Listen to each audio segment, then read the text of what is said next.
me tell you about a friend. It's Craig LeBlanc where the good times never end. Talking Parks and Rec, it's a show you gotta know. Welcome one and all to the Daily Parks and Rec Show.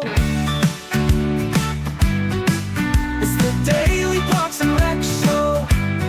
We can come back and bring those practices back here to Pensacola and start planning for, really planning for our future and for the future, children. They say, if you plant a tree today, then, you might not necessarily be the person that gets to sit under it and enjoy the shade one day, but that's what we're looking to create. It is important to plant these trees you'll never sit up under for the people unborn yet, because that actually adds quality back into your life. And so this falls right in line with that whole concept of, serving people outside of yourself. Welcome to the Daily Parks and Rec Show, where we spotlight the changemakers reimagining the heart of our communities.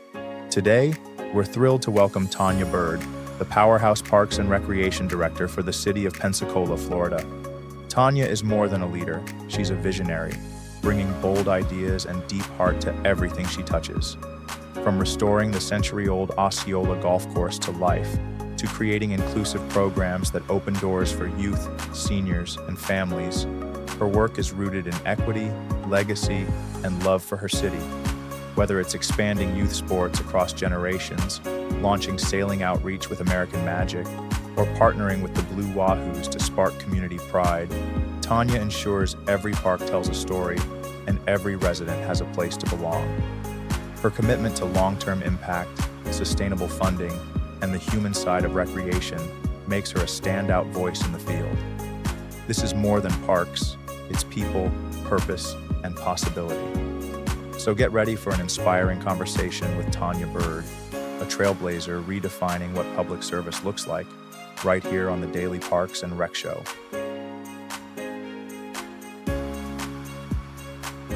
Up for you too, and we are live again with the Daily Parks and Rec Show Leadership Series, or Leadership in Parks and Recreation, with our guest Tanya Bird from the great city of Pensacola, Florida, my former home for about a year.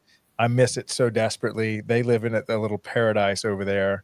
Tanya, how are you doing today? I'm doing great. How are you doing, Craig? Fantastic. I've been bragging about Pensacola and you and your park system all week. I'm like, Awesome. I've got an awesome show. If you haven't been down to Pensacola, by the way, you are missing out on one of the greatest beaches, one of the great beach communities. Best in Florida, best in the country, I think. Yes. And she's not just saying that. It literally is some of the most gorgeous, pristine white beaches, emerald water, and a nice sized city that is so close to the beach. Yes. I call it my one particular harbor, if you get my Jimmy Buffett reference. Oh, that's it. Yeah. All right. So, gosh, where do we start? Let's maybe start by just introducing people to the city of Pensacola. If you were going to visit Pensacola, or say, come visit Pensacola, you can fill in the blank. Oh my gosh, you can do so many things. You can, obviously, you can go to the beach, but we have 93 parks that you can come play in. 93. That means that every one of our citizens within the city of Pensacola lives within a half a mile walk of a park. So that's crazy. That's pretty amazing. We have about 614 acres of parkland. We have everything from, your neighborhood parks all the way to your regional parks and destination parks in our beautiful downtown or waterfront. Newest addition to it is Bruce Beach. You have to come check it out. I know we spent a few minutes there when you were visiting a few weeks ago, but you've got to see the whole park. I know we saw it from, way up on that little hill there, which, is the little hill for me. I'm from Tennessee, so right. Like a little molehill compared to. Yeah, well, I'm from New Orleans, so the only hill we have is a levee that's holding the river back. It's flat. Really and truly the gem of downtown Pensacola right now. And I just love going down there. I love walking through the park. I love seeing all the the landscaping and I was pointing out, the great landscaping that's going to bring us butterflies and dragonflies and all the great, peaceful, serene things that, just kind of, you forget you're in the city when you go in that park. Yeah. Yeah, it really is a beautiful, just a beautiful location that some wise people long ago decided this would make a great place for our city. Yes. And they built it. And that's where y'all get to just showcase just the position that it is on the bay, so close to the beach, and then quite a beautiful community. Surrounded by military bases, so you feel so secure because you've got nothing but these military guys walking around nonstop with their families. And how many military bases, or what's the population of military? There's 3. You stumped me on that question. I wish I knew that answer right off the top of my head. But we have Pensacola Naval Air Station, which is located here in Pensacola, and then we also that's home of the Blue Angels, right? That is home of the Blue Angels. I get to see them, hear them every day flying through here. They're doing their practices right now. Our practice season just started, and I just heard them probably about 5 minutes before we logged on. Right. If you want to mess with America, this is the last city you want to invade because it's home to the security of the nation is sitting on your doorstep. NAS Pensacola. We have also Corey Field, Corey Station, I'm sorry, and Whiting Field. Whiting Field's in Milton, which is just one county over, but definitely touches Pensacola, and then Corey Station here in Pensacola as well. So we are very well surrounded by military. We love our military community. I'm from a military community myself, and military background. My dad was in the military when I was younger. We lived in DC and lived in Clarksville, Tennessee, which is next to Fort Campbell, Kentucky. It's home of the Screaming Eagles. And I'm loving being in a military town again, working in parks and recreation, and just getting to do what I love every day. Yeah. And they really have an exciting downtown that's full of life. They've got really good nightlife. And, you ever seen like a military or police officer or detective? They have that look like they're in shape, they're groomed, they look like they're responsible people. Well, all the nightlife looks like that. It looks like you're going out with a bunch of people that have their life together. I mean, we've got, we've got such a great diverse mix of people here in Pensacola. It's really really is kind of the melting pot, I would say, of America. And, look out New York. But we have just that small town feel.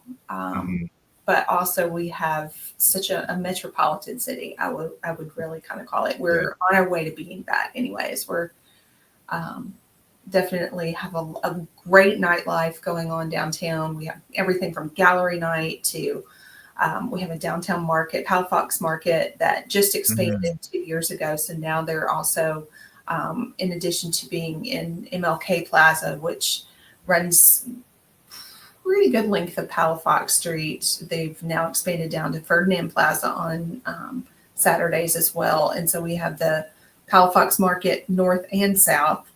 Yes, and it's just a great open air market. You can go down there and buy things from folks who live in your community and are making a living selling and doing what they love, whether that's arts and crafts, baking, everything, and you can imagine that's homemade, handmade. Yeah. And this is kind of like, imagine, in Parks and Rec, a lot of Parks and Recreation has farmers markets. Well, this is a farmers market on steroids. On steroids. Yeah. It goes from one end of downtown all the way through to the other. And it's just vendors and live music. And every Saturday, rain or shine, they are showing up. It is quite the event. It's almost like a mini festival every Saturday. Every Saturday. And you would be hard pressed to find a weekend in Pensacola where there's not an event going on. Last week was Crawfish Festival. Love it. And we have Fiesta Days going on now. I think there's a 5K this weekend and, several events going on this weekend. Yeah. And it'll be like this through really the end of the year. It just never stops. It's nonstop. Yeah. And, Pensacola has quite the runners community. What's that shop down the road? owned by Running runners? Wild. Running. Okay. So Running Wild does a couple of morning runs a week that they roped me into. And when I say you feel like you're walking into a mafia style restaurant where they tell you what you're going to eat today, you go in there and they can say, "Here's your 4 shoes that are molded for your feet. Pick one of Yep. these 4. All the others are off limits." You feel like a professional athlete is sizing you up, saying, "Here is your shoe." So shout out to them. I think I've bought 10 pair of shoes from them. Quite the running community in Pensacola, though, that they're kind of Yes, there helping is. facilitate. Okay, so let's talk about the park system. Well, first of all, maybe a little bit about yourself. So, Tanya, how did you get into Parks and Recreation, and how did you find yourself in Pensacola after all these years? Okay. Well, I found myself in Parks and Recreation when I was in my late 20s. Mhm. I was working for the mall in my local community in Clarksville. And I was the assistant marketing director there. And we happened to work with the Parks and Rec department to put on an event during the summer. It was like a summer luau, something or other. And it coincided with a big sale that we were having mall wide. So I got to meet the special events supervisor. Her name was Jo Huber. And we worked really well together. And she said, "Hey, we've got a position opening up soon. Would you be interested?" And I applied for it, thinking, I don't have any background in Parks and Recreation. I don't know what I would be doing, but she was really encouraging and said, no, it's really along the lines of what we did today, and you would be doing marketing and public relations. And I was like, okay, yeah, let me, I'll check it out and see, but didn't think a thing was going to come from it. And then I went to the interview and I was blown away really by not just the questions that they asked me, but questions I asked them about what they do every day, and got to meet their deputy director at the time, Margaret Jones. And Margaret she sold me lock, stock, and barrel. I was like, okay, I'm in. I want to do this. And I haven't looked back since. Came to Pensacola 10 years ago, almost 11 years ago, 2014.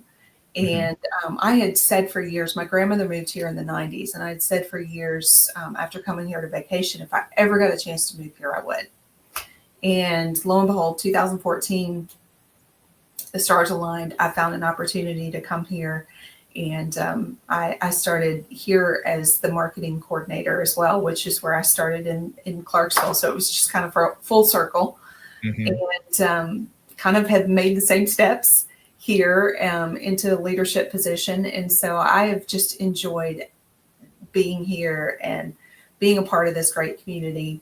And I look forward every day to the opportunity to just help, our community have a better place to live and have things to enjoy. We have services that they need. And, I decided a long time ago when I was deciding between, staying in my assistant marketing role at the mall versus going to Parks and Recreation. I thought, if I'm going to sell people something, I would love to sell them something that they need in their lives, not just something they want. Yes. And Parks and Recreation is something that everybody needs in their life. And so when we talk about needs, a lot of times Parks and Recreation, when times get tough and the government's like saying, all right, where can we slash? We don't have a lot of revenue because of whatever, tough times, recession, whatever. Parks and Rec is usually the first eyeballed for cuts. So let's talk about these needs, not these luxury wants. Because a lot of times we look at Parks and Rec as, oh, it's just a luxury. But I think COVID showed us that if your sanity is not a luxury and you want to keep it, you might want your parks to be healthy and maintained and able for you to go visit. So maybe let's talk about those needs that Parks and Rec offers.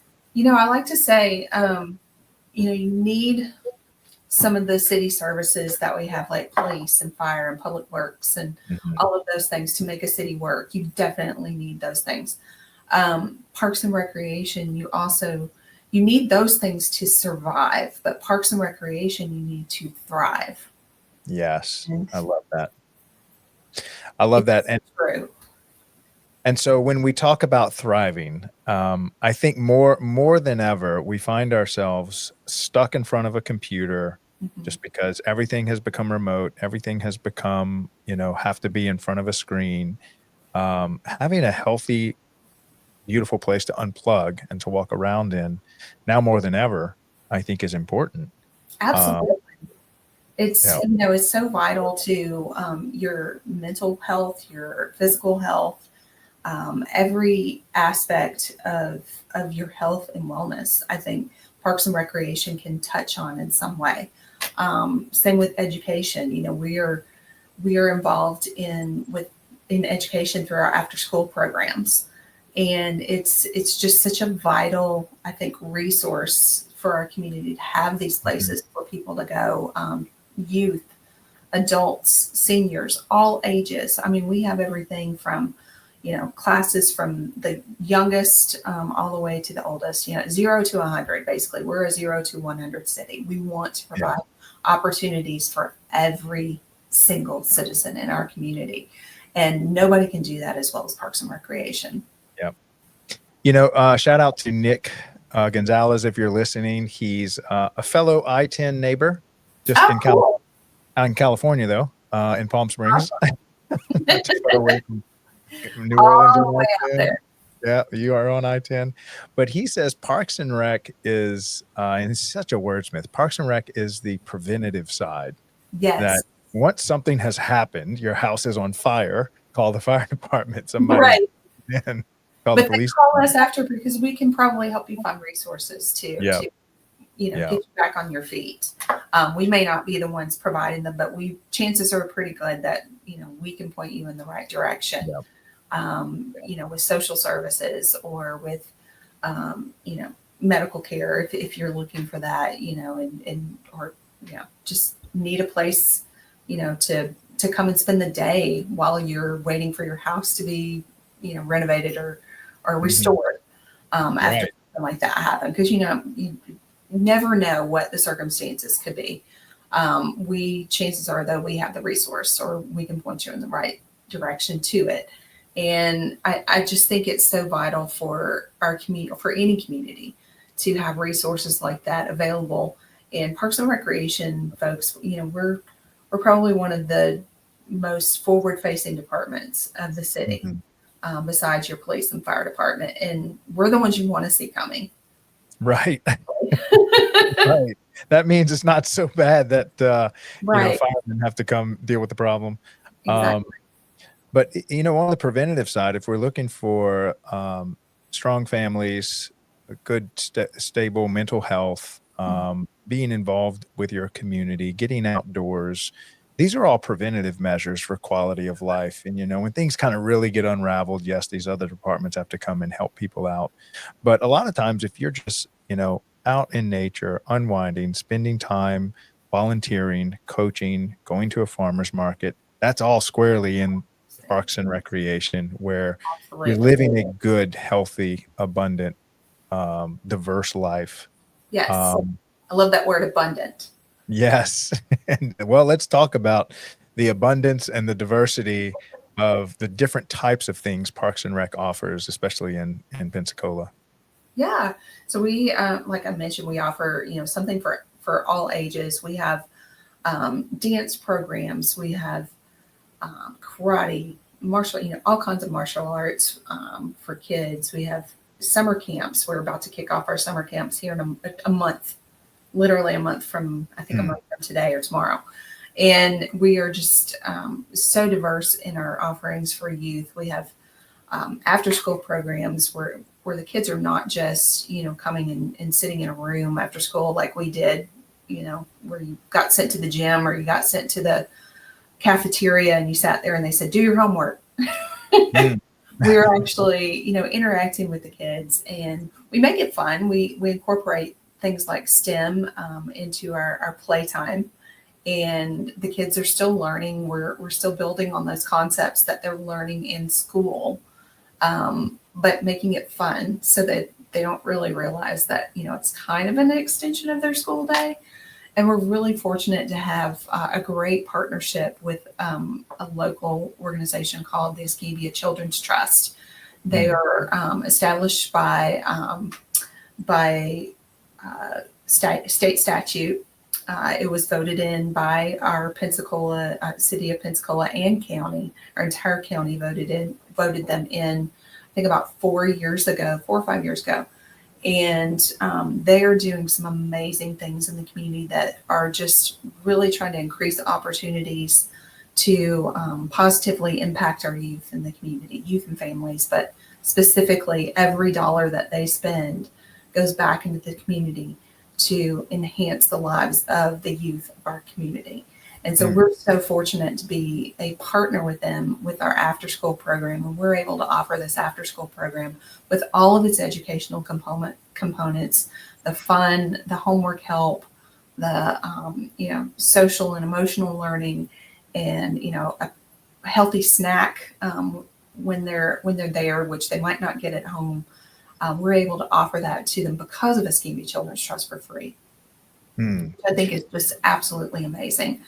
We're talking a $65 to $75 a week program that parents now don't have to pay for because we have that partnership with the Escambia Children's Trust, and we're impacting children's lives with that program, families' lives.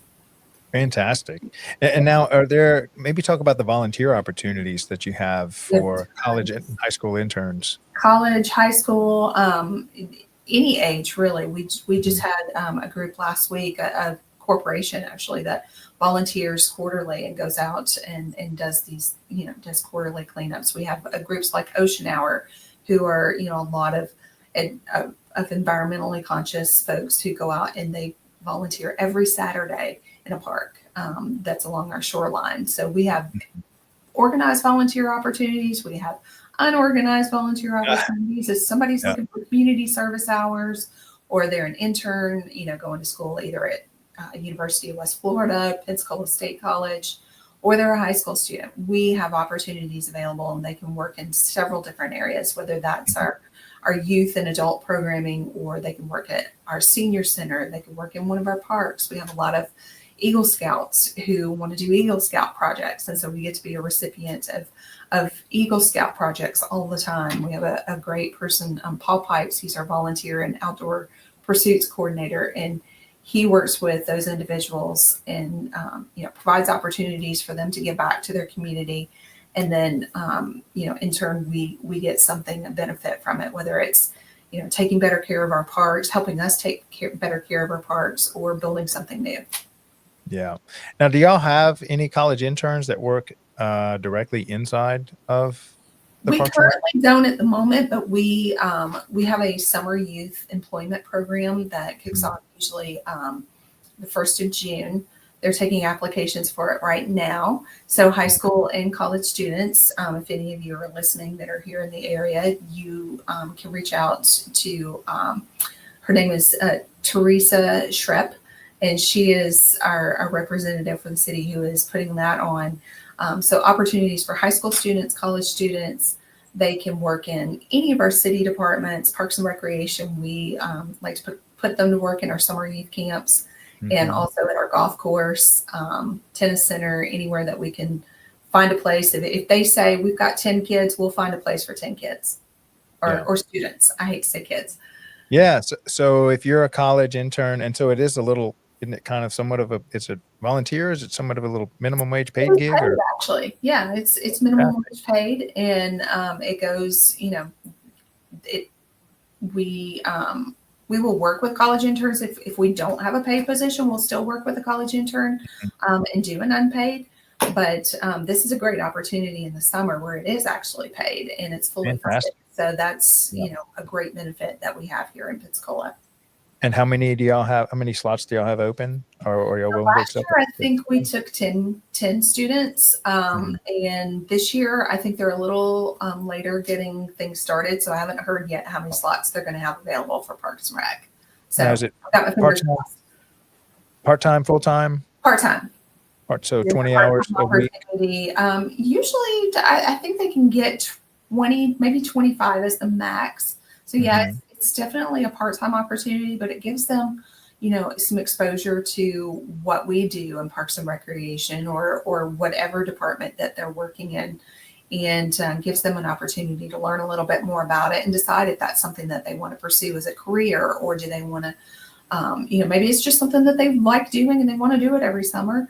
But they're pursuing something else as a career, but they are going to learn life skills. I guarantee it. They're going to learn life skills that are going to help them in any profession they go into. Yeah, man, I wish I was in college. I could go move there for the summer and volunteer at Pensacola Beach. No doubt. What a great college summer that would be. Yes. Yeah, well, that's great. I'll see if I can. We have our Young Professionals Network. A lot of college kids attend that. It's we have a Friday show every Friday. Matter of fact, let me go ahead and run this little commercial while I'm thinking about it. Okay. So this is our commercial for the Young Professionals Network. It is our version 1. I don't know how much longer we'll have it because they're the video editors working full time for the Daily Parks and Rec show are getting ready to launch our version 2. But here's what we got so far, and we'll talk about it as soon as we get back. The future of parks and recreation is here, and it starts with you.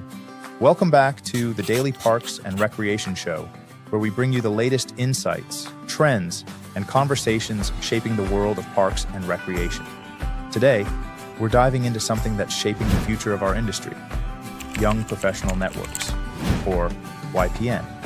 If you love your job and love the parks and recreation community and are looking to connect with the next generation of leaders, this episode is for you. YPN is where driven, passionate professionals come together to connect, grow, and make a real impact. It's not just about networking, it's about building the future of our communities. Why join YPN?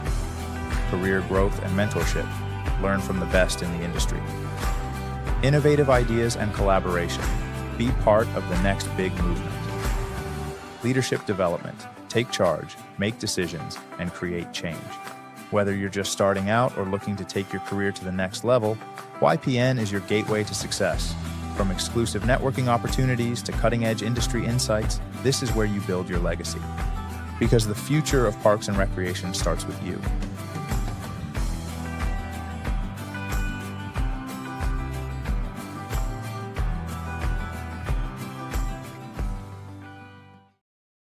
All right, so our show on Friday, 12 noon Eastern, 52 times a year, is all about young professionals, highlighting them in college, what they're kind of up against, but then also we're going to start highlighting opportunities like Tanya's offering in Pensacola for you to come take an summer internship to really get exposure to this industry, because the last thing you want to do is graduate college and have nothing but a piece of paper when you could have had 6, 7, 8 years worth of experience, because they'll take you as a concession stand worker at 15?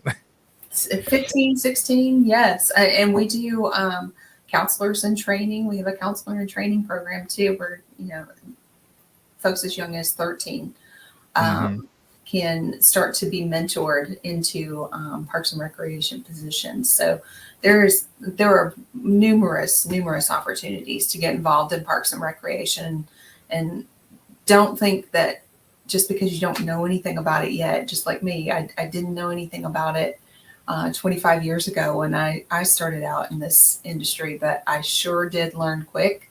There's a lot of great mentors, a lot of great opportunities put in front of me to learn. And that's the kind of experience that I hope that I can institute and continue here in the city of Pensacola and keep that going.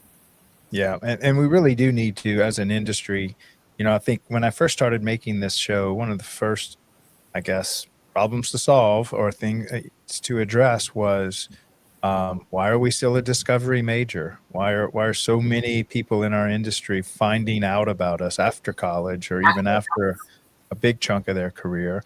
Now, shout out to all my park rats that just grew up in Parks and Rec.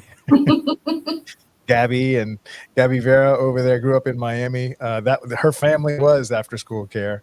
And so discounting those children,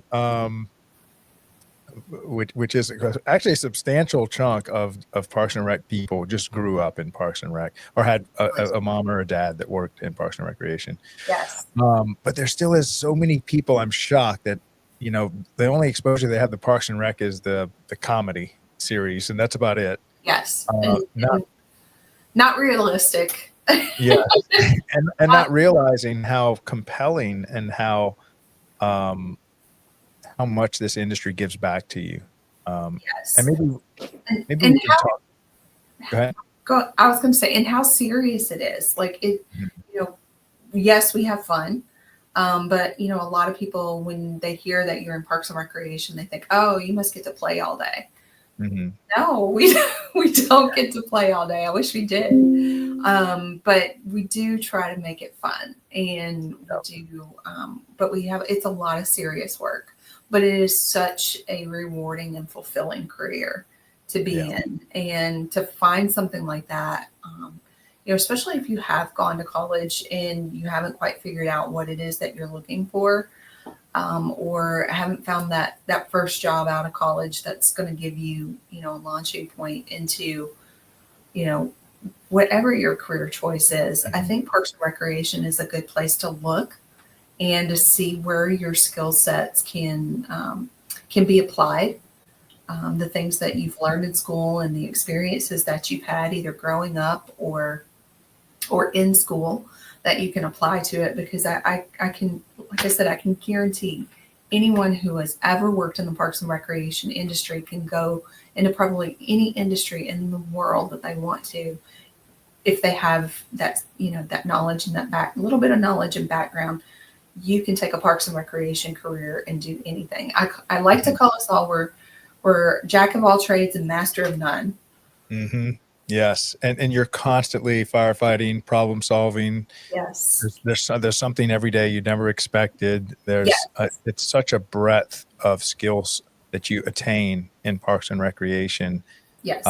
You're kind of like the catch-all for the whole city. You are, and you know, some of us have kind of latched onto our own, you know, specialties and areas that we're really, really good in.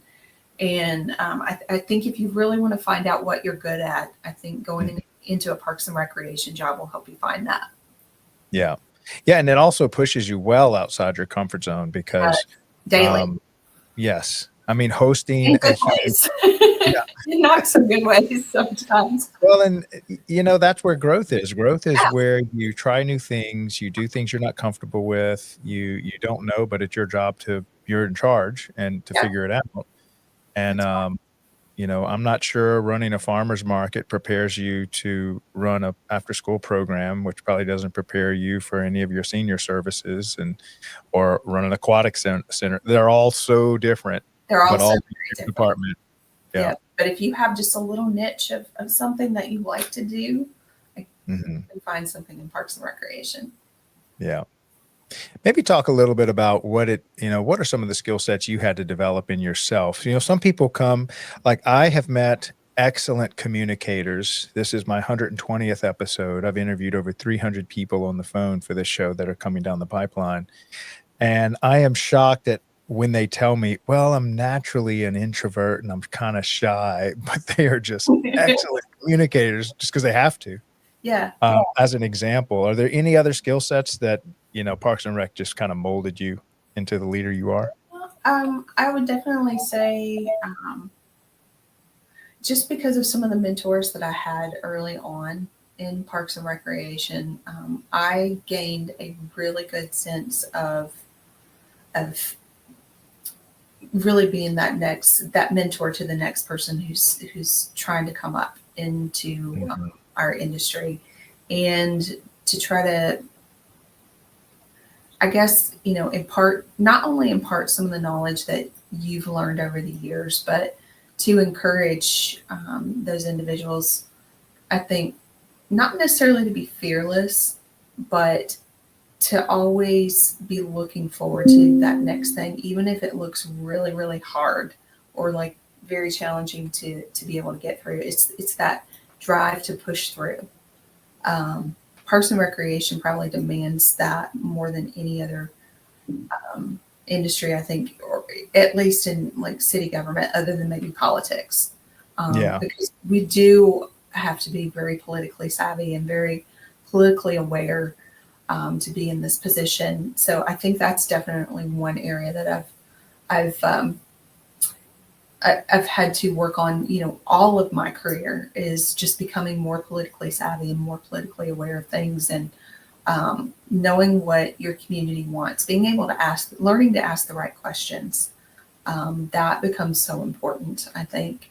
And then which, helps you make better decisions. It helps you serve your citizens better. It creates a happier, healthier community, because when people are getting what they are asking for, and you can't always give them what they're asking for, but if you don't ask, you can guarantee somebody's not going to be happy with it. And so when you ask, at least you've gotten a majority share of your community, hopefully, if you've done it right, who are saying this is what we want and this is what we would, how we want it to look. So I think it has definitely made me a better question asker, a better listener. And like I said, becoming more politically aware I think is probably one of the biggest leadership qualities that I've learned. Yeah. And really to understand that, elected officials, they are elected, and their job depends on them getting the votes to have the authority they have. And for the most part, Parks and Recreation can exist from administration to administration. You can serve 5 mayors, 10 mayors in your time, and your job isn't on the line every 4 years. And so, it is important for you to have good communication skills to pitch the value that Parks and Recreation has been bringing to its community long before this mayor shows up. Yes. And he might not know. You don't necessarily know the mayor's background or how he got elected, and so he may be completely unfamiliar with the needs that Parks and Recreation brings to its community. And so it's almost like you have to start over every election cycle. And it is, and it's a learning process for everybody. It's a learning process for them. It's a learning process for your Parks and Recreation leadership and staff, because things that you've been doing for years. And my least favorite saying is, that's the way we've always done it. We can't change that because, someone's going to get upset if we change. No, it's okay to change. You don't want to change just for change's sake, or just because, there is new leadership or new mayor, new council. But it gives you an opportunity to take a step back from where you've been, look at what you've done, and really be able to evaluate, okay, is this the best way that we would be doing this? I think that's the biggest thing that having, new mayor, new leadership will do is it does cause you to reevaluate what you're doing, how you're doing it, and decide if that's the best practice. If it is best practice and that's the way it should be done, then absolutely keep it. But it's kind of nice to be able to have the opportunity to change when things necessitate a change. Change for no good reason is frustrating. It's hard to do. It's hard to get your staff on board for. But when there's a reason behind it and you can give the reason behind it, I think it can be very liberating. Yeah, and I really kind of like how America rules itself. It's you elect these kind of heads of your city every 4 years, and he wields the authority of the people of your community. And so, not to call out anybody, but I do have a friend that their city's park system had not been cared for 50 years, and one of the mayor's promise, this new mayor, was to reinvest back into their park system and build it back up. And so he won the election. This was one of his campaign promises. And so when he's like, hey, I have to do what I promised the people, we've got to get this park system back up and running. Let's breathe some life back into it. This is the new mandate. And so, like it or not, he's in charge.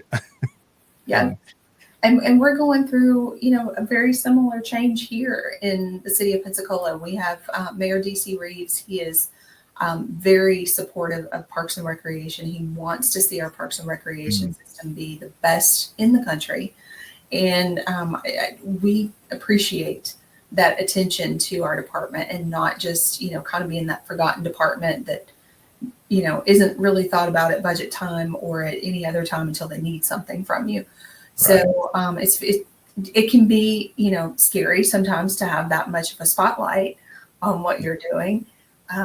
Sometimes it will reveal some things you maybe didn't want to talk about or didn't want to have to deal with yet. But it's all for the better good. Yeah. I think anytime that, something makes you evaluate what you're doing and how you're doing it and why you're doing it. Right. Good things can come out of it. Yeah. Yeah. Okay. So now I do have y'all's website here. I'm learning how to work this a little bit more. Okay. Hey, what are we looking at here? I love that. That looks like Mardi Gras. Yes, we love Mardi Gras here in the Panhandle. So you'll have to come back next year around Mardi Gras time and season and come to the Mardi Gras parades. They're the best. Yeah. So if people go to y'all's website, where do we look? Is there anything you'd like to showcase for us? Sure. Well, if you'll click on that programs and events link up there and check out our summer camps. Here we go. And this is what y'all are looking for internships for, correct? Yes. So that young man right there, he is participating in our archery program. The gentleman I mentioned earlier, Paul Pipes, he is our outstanding outdoor recreation, outdoor pursuits coordinator, and he and his staff do an amazing job every summer. They take kids on our most popular camps are with this division. And those camps fill up within about 15 minutes of registration opening. Wow. It is, lickety split. It's done. You can't, parents are logged on like 24 hours before and they're like hitting the refresh button, just to make sure they can get their kids into those camps. But if you scroll down, you'll see the whole list of all the camps. We have our day camps. We have 4 outstanding day camps at Gold Point, Fricker, Cobb, and Woodland Heights Resource Centers. Those are Monday through Friday, 8 to 6. It's for elementary school age children, so 5 to 12, anybody kindergarten to 5th grade, I think is still elementary school here. I don't think we've moved 6th grade down yet. But it is a lot of fun. The kids get to go on field trips. They go swimming. They are, playing dodgeball. Well, not dodgeball. We can't really play dodgeball anymore. I think we play a version of it, a watered down version from when we were kids and got beamed in the head. But they play all day long. They have a wonderful time. And what age group is this? This is elementary age, so ages 5 to 12. Okay. Wow. So only $65 for residents and $75 for non-residents. And that's 8 to 6 p.m. That's crazy. Yeah. Absolutely. That is such a good price. And we do have, we do have scholarships available too for families who are needing assistance with that. So they qualify for anywhere from 10 to 50% scholarship. Nice. Yeah. Okay. Okay. So here we go. You have dance camps. We have dance camps. We have sports camps. And I think if you go down to the bottom, there's our outdoor pursuits camps. Beginners fishing, advanced fishing. They go kayaking, sup camp. The outdoor adventure camp is kind of a combination of a lot of things. They do archery, fishing, and kayaking. They do it all. And then you'll have sports camp. Ooh, we can talk a little bit about this because we're actually starting a show on youth sports mastery. It's a Thursday show. We're launching next Thursday at 1:30 p.m. Eastern every Thursday. So 52 shows a year. And I have a co-host. Shout out to Aaron Locks. Awesome. First, that way I don't have to do all the hosting for the Daily Parks and Rec show. But yeah, let's talk about y'all's youth sports. Is there anything I can look through here? Or is there any specific? So we have, so that Chip Bowes Championship basketball camp, we've had that for probably going on about 25 years now. Chip is a local coach who has been doing this for years. He's coached all of his kids. He's coached most of Parks and Recreation's kids. He had a kid who was interested in basketball. Chances are, if you grew up in Pensacola, you've participated in one of his camps before, or the girls volleyball camp. Coach Patty Gandolfo, she's from Pensacola State College. We try to draw on local talent for our camps, especially our sports camps. We do have some nationwide camps that also we work with too, that will come and do things like Challenger Sports does a soccer camp, but then also our own homegrown Pensacola Youth Soccer does soccer camps as well. So we try to hit all of kids' interests, whether it's volleyball, basketball. We don't do football camps, but we work with with 2 organizations that do, I'm sorry, 3 organizations that do football. Yeah. We start to have conditioning and things like that in the summer as well. So we're involved in youth sport, very heavily involved in youth sports. We don't put all of the youth sports on. We work with a lot of parent-run organizations to do that. But so it does take, a lot of collaboration and partnership to make that happen. Yeah. And that's one of the things we're trying to highlight with our Youth Sports Mastery show is, especially with Parks and Recreation, your local Parks and Recreation and stuff that y'all participate in. It's not all about working only with the future D1 athletes and the pro players. Yeah. Because it really is, if you look on a college campus, there's very few student athletes. Probably 99% of, I'm thinking at LSU that has like 40,000 students. There's a very small portion of them are athletes and are there on athletic scholarship. And so, but the lessons learned in grade school that your teachers and engineers and doctors and lawyers, they're learning life lessons in 4th grade basketball. Yes. At their local community. And we want them to learn those team playing sports, those character building moments, so much of that. And at least that was my experience in youth sports.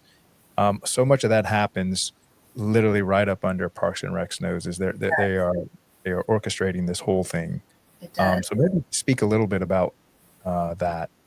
Yeah. So I did not grow up playing sports, but my son did. And I was fortunate to be able to get him involved in every sport possible that he wanted to. And most of them were through Parks and Recreation in some way, shape, or form.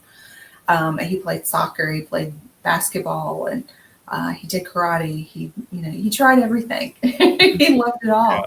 And I think it's not only is it a great way for parents to find something to get their kids interested in, but it's also a great way to build those life skills like you were talking about, and things like learning to be a good team player and to help your teammates to accomplish things, working together towards a common goal, and learning to take your turn. Everybody has to share and be a part of the same organization, the same group. Like your team is your organization, and your coach is your boss.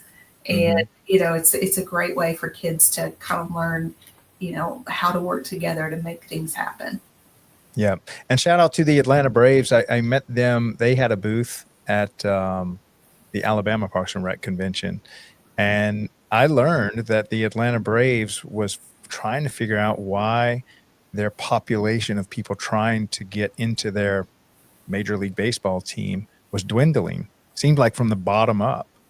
And they wanted to invest in a lot of these travel ball teams, figuring that's where their pool of people were eventually coming from. And what they found out that a lot of the children involved in this elite travel ball ecosystem, you could say, were getting burned out. And by the time they got to like 8th grade, they didn't want to touch another baseball. And they just kind of quit. And then they interview their pro players, and they're like, man, when I was little, I played every sport. I swam, I did track and field, I did football, I did basketball. And one of the guys I interviewed has a championship ring with the Atlanta Braves. And he said, my favorite sport was basketball. And here we have a Major League Baseball player saying that. And so now they've kind of pivoted and are investing in your kind of programs in their 6-state area that they're allowed to recruit from.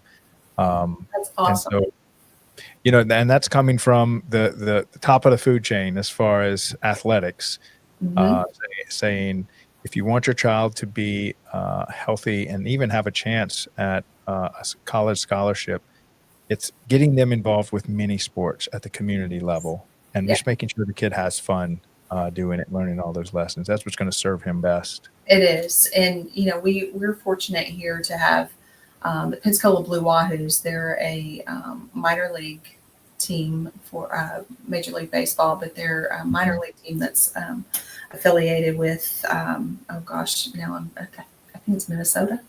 Uh, But they do a fantastic job of community outreach and working with our local youth sports organizations, and not just baseball.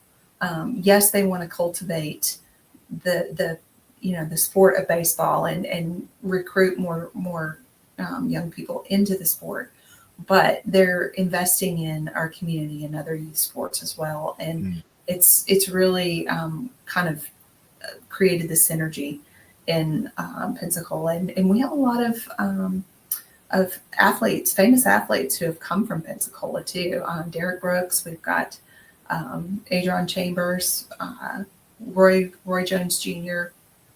Lots of individuals who are from this area and have gone on to play professional sports, but they've come back to the community and are, giving back in different ways. So we've got a lot of opportunity, I think, to not just get kids involved in these sports for, the idea of them making that a career, but the idea of them making that,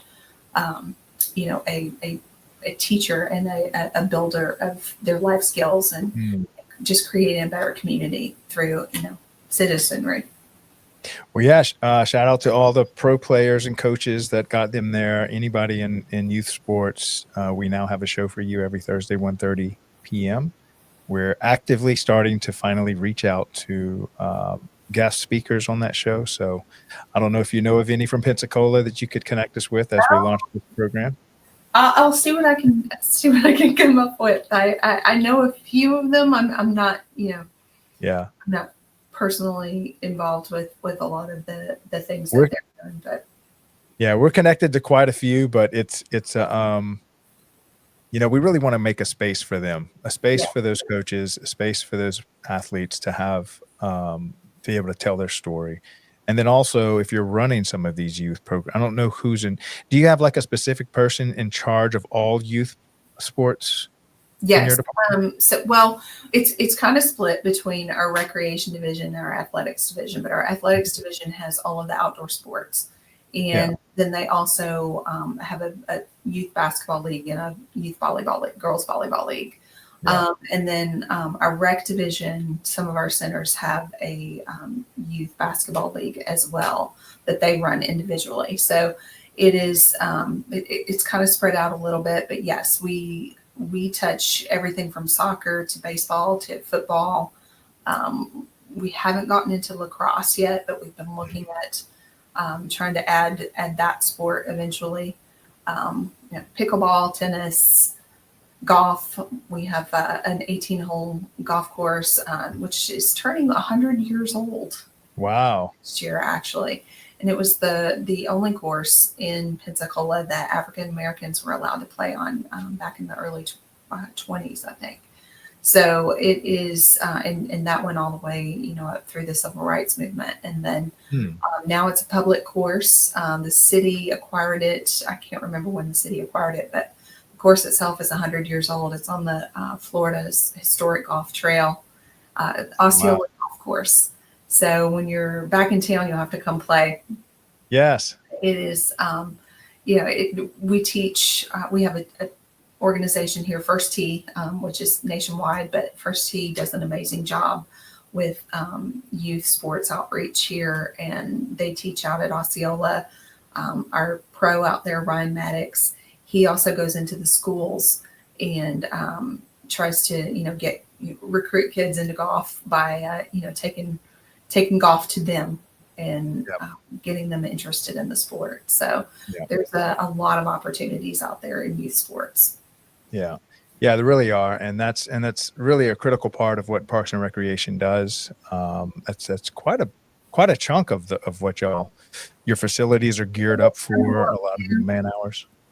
It is a big chunk of what we do, and it's it's everything from youth sports to adult sports. We have adult kickball and men's and women's softball. We have co-ed softball. We have senior softball. So and then we do senior games every September too. I don't know if you're real familiar with senior games, but it's kind of like the Olympics for folks who are 50 and old, 50 and better. What's the age group? 50? 50 and better. All right, I've got 7 more months. Do y'all throw javelin? I won't say how many years I've been eligible, but I'm there. And is it? Did he take out of towners? We do take out of towners. Yes, we will. Yes. Okay, I might come participate. I miss it. I used to. I was a collegiate javelin and discus thrower. Oh yes, you gotta come. You gotta come do it. Yeah, it was so much fun. My favorite. Yeah, and I used to I coached that for 9 years afterwards, and I was the kind of coach that was on the field with them, throwing and trying to stay in shape. Okay, so we might need to recruit you as a volunteer then too. Yes, please do. You can you can make that your trip to the annual trip to Pensacola. I don't need hardly any excuse to come to Pensacola. If you say the sun's coming up in Pensacola, okay, I'm there. Packed. Right. My bags are constantly packed for there. Plus, I can come visit my son. Shout out to Gabriel LeBlanc. He's been living over there. He's been calling me home for a while. Yeah, I miss him. Okay. I wanted you to say a little bit about, and mainly because the show right before this show is the facilities maintenance show. By popular demand from you and other directors, of like, when I asked the question, is there a topic that is just truly underserved? Time and time again, it was, man, if you can make something for our facilities maintenance side of Parks and Recreation, there's not much out there, especially at the association level. Yeah. And so, man, y'all were right. And there is so much craftsmanship and mastery that goes into maintaining these facilities. So is there anything you can say about, your maintenance facility? I would say they're kind of the unsung heroes of a Parks and Recreation department, because they're the first probably to get picked on when something doesn't look right or isn't right. Everybody, you're Parks department. But it is a very, I think it could be a very rewarding job for people.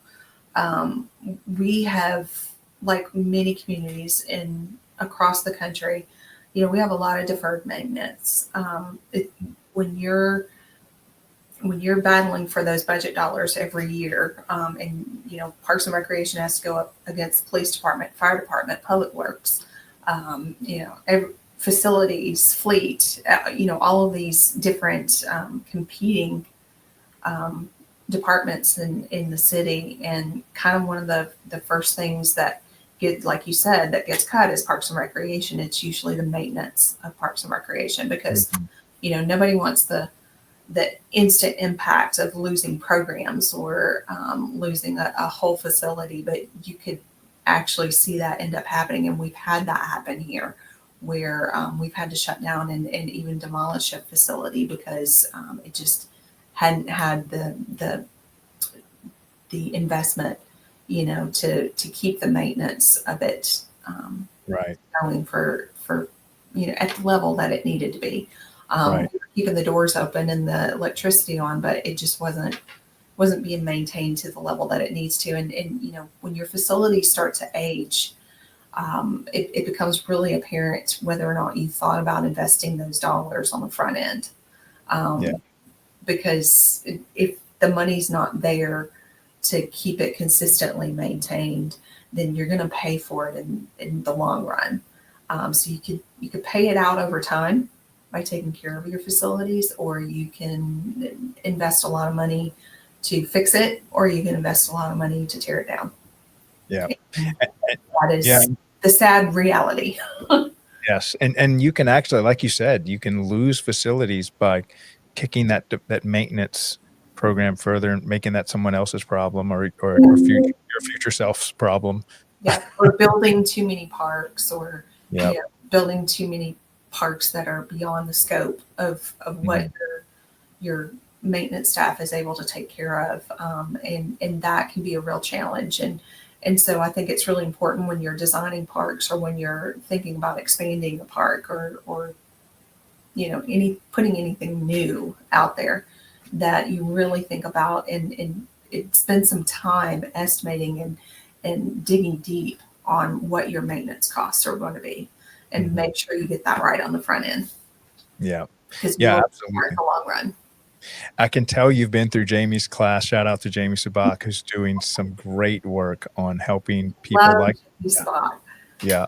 Yes, she is the epitome of teaching that to parks and recreation professionals. I think she's done an amazing job of getting that narrative out there, because for a long time it was kind of, I don't think a lot of us really knew, beyond their day-to-day conversations that we're having, with our city administrators and mayors and things like that, really how to speak to the public about it, and really put it into a perspective that helps your average taxpayer understand where those dollars need to be invested. Right. I do think, a lot of times cities get, kind of a bad rap for that, because either poor decisions that are made, and then somebody's got to come clean that up later, or just because, citizens don't actually understand it. And so I think it's really helpful to have somebody in the industry who's not only giving us, kind of a voice to be able to say the things that we've been wanting to say for years, but also to know the right way to say it and to communicate it to people, so that you can, one, affect change, and two, get your community to rally behind it as well. Yeah. Yeah. Yeah. We want to catch that before it's too much of a problem. Yes. And it just takes, have to be good stewards and have a long vision, because your city is not going out of business. It's this forever institution. So you got to think long term. And that's why, it was important to me to invest in going to Jamie's financial sustainability program. I'm going next month in May, up in Fantastic. Up in Illinois. So I'm looking forward to that. And we're two of us are going from the department, so that we can come back and bring those practices back here to Pensacola and start planning for really planning for our future and for the future children. They say if you plant a tree today, then you might not necessarily be the person that gets to sit under it and enjoy the shade one day, but that's what we're looking to create, and creating that financial sustainability for the city of Pensacola and for our citizens and for our parks, so that they can be around here, so those 93 parks can still be here when my grandchildren are going to playgrounds and playing youth sports, and their children and their grandchildren will be able to enjoy them as well. Yeah, and that's such a good message, as far as, having a purpose that's outside of you, especially that outlives you. When your purpose outlives you, it actually adds years to your life. I remember I was sitting with someone, they said the one of the biggest death sentences is to retire or to not have a purpose in life. And that as long as you have a purpose, you're shocked at how your body just keeps maintaining this strength level.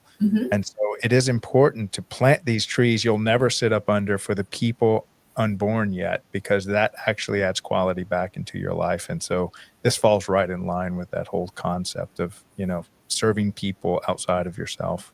Yeah. So I love that message. Well, Tanya, thank you so much for giving me one more reason to come back to Pensacola and visit as much as possible. This has been a great show. Yeah. We had so much fun that day. I know there were tons of parks we went to, and probably felt like a whirlwind tour, but yeah. And I've got more to take you to, 93 of them. So yes, like maybe 10. I feel like I could be a spokesperson so most people for the Daily Parks and Rec show get a 1-hour interview on the phone with me. Tanya got like an all day, let's go tour the parks. We went and, tell us about, before we leave, tell us about this is a major thing. So if you're into sailboating, there are the World's Cup competes. Okay, so yeah, we have we're the home of the American Magic now. And their sailing team that sail in is America's Got World Cup.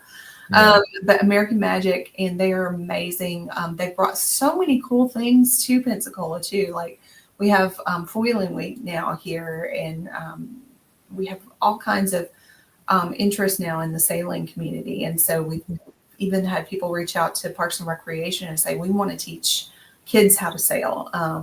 So it's created all this abundance of opportunity here. And it's our waterfront was already amazing and beautiful to look at. But now when you look out there and you see these international team out there practicing, this is their home. This is where they're preparing to go to the World Cup. Yeah. And we get to have it right here in our backyard. So, in addition to, we've got the Blue Angels, we've got American Magic, we've got Pensacola Ice Flyers, hockey, national hockey team. So we're abundant here in things to do and things that we can, say are amazing about our community. Yeah. She's recruiting me hard. I'm trying to come back. Beautiful city. I miss it. It will always have a piece of my heart, and I'll probably end up retiring there. So there you go. Smart move. That's it. Well, thank you so much for coming on the show today. I can't wait. We're going to have to do this again, get another update on maybe rope your dog. Having me on the show. I appreciate it so much. And I'm looking forward to the rest of your shows this week. And we'll catch you next time you're here in Pensacola. Fantastic. Have an awesome week. Great talking to you. All right. Bye-bye. All right. What a great show. What a great city in Pensacola. I'm kind of biased just because I've lived there and have family there. But God, there really is so much going on there. And I really like how, Tanya was able to kind of pull the curtain back and show what it's like to just have a city serving a community that lives on such a destination location as one of the most gorgeous beaches in America. Sitting there on the bay, home to the Blue Angels. They have world-class sailing over there, minor league baseball. I mean, you name it. There's so much stuff going on. 3 military bases. I could just go on and on. But there's a lot of good cities out there similar to this. But Pensacola is definitely one of our national treasures. And what a great Parks and Rec department. Tanya, I wish you would have gotten to tell us. We'll have to do this next time. They have this Parks and Rec facility that sits right on the bay. They just redid it, but it's a historic one that's been part of their community for hundreds of years. And they have this beautiful mural of like what existed, this big diving platform, and it's like black and white pictures, and then how they tore this down and built the next one, tore that one down, built the next one. And then I think they're on their 4th or 5th iteration of it, where you can go canoeing, you can rent bikes. It's one of their flagship parks right there on the bay. Next time we'll have to get her to tell you about that. Just gives me another excuse to have her and Pensacola back on the show. All right. So tomorrow we have, same thing. We have our morning show, 10:30 a.m., facilities maintenance, followed by another leadership series. And then on Friday, we have our Young Professionals Network, 12 noon. And that'll be it for the week.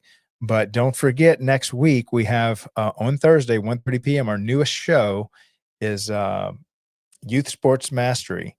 And that's with my co-host, Aaron Locks. I'll be promoting that for the rest of the week as we kind of gear up for that. This is a new show. Give us a few shows to kind of get up under our belt. But because I've got an extra show host and he's got his network of coaches and people that are running youth sport programs, we're going to hit the ground running on this one. So looking forward to that. Tanya, thank you so much for coming on to the show. Thank you for showcasing yourself, your career, and Pensacola's gorgeous park system that they have there. What a great city. Love showcasing them. All right, Craig LeBlanc signing off. The Doorman with the leadership in Parks and Rec, 12 noon Eastern, Monday through Thursday. I will see y'all here tomorrow. Take care, guys. Love you. Bye.